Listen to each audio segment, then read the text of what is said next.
Lawrence, you've joined our planning committee for the Congress. Why do you think it's so important? I think we've come to a moment in time when we're beginning to discover that we've created a one-legged stool, and all we've considered as important has been financial capital. And now there's a growing awareness that this stool is going to keep falling over, and the G20 are beginning to struggle, if you like, with how to move forward with the talk now of more regulation after deregulation that came from more regulation. And it's clear that we need to build some more legs for this stool. And so there's a growing awareness about environmental capital to balance the financial capital, and that perhaps the focus on financial capital has destroyed environmental capital in a way that we haven't measured before and now need to start to measure. I believe that there is a growing awareness now, and it's becoming clearer to many of us, that social capital and human capital need to be valued as much as financial or environmental.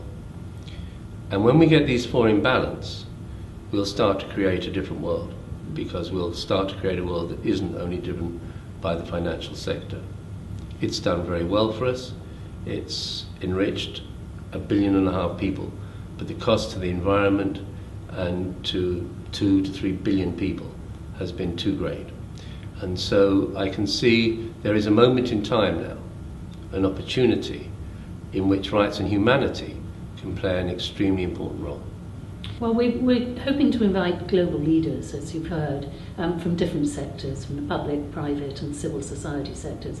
Sometimes people are saying to me, well, you know, they may have their diary full already in February. Why do you think they should change their diary to be there?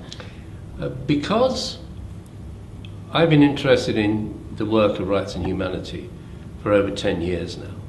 I still find it's fairly unique in the area of human rights and human responsibilities, in as much as it's an implementer.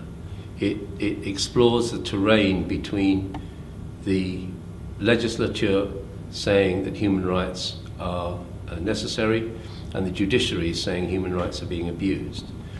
And what rights and humanity does, which I think is so brilliantly, is it talks about the human right to water, the human right to food, the human right to shelter, to education, to access to justice, and so on. These are basic human rights. They come within the human capital leg of the stool that we were talking about before. And it's the grasp that rights and humanity have got, I believe, of that subject that will be significant in determining how we move forward as a society, as we know that the old model will not sustain and we need to balance it in a different way. Thank you. It seems to us that there really is a unique opportunity here. Perhaps it's a historic time to be able to have an impact on the global economy. And thank you for participating in this important way. My pleasure.